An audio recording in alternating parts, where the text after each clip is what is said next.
SV7GX ni pasti menjadi tarikan lah, sebab dia model yang ditunggu-tunggu oleh peminat. Jadi ramai yang dah tahu kewujudan motosikal ni. Dia cc dia 645cc dia kan, walaupun tu dia macam 700 kan. Dia berat dia 211 kg. Horsepower dalam 73-74 horsepower.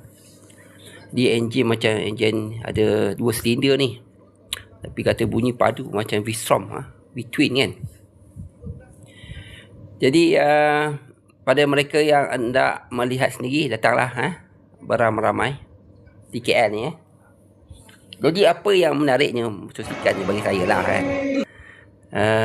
dia agak sedikit ringan dan kecil lah. Bagi macam saya rasa seronok lah motosikal ni.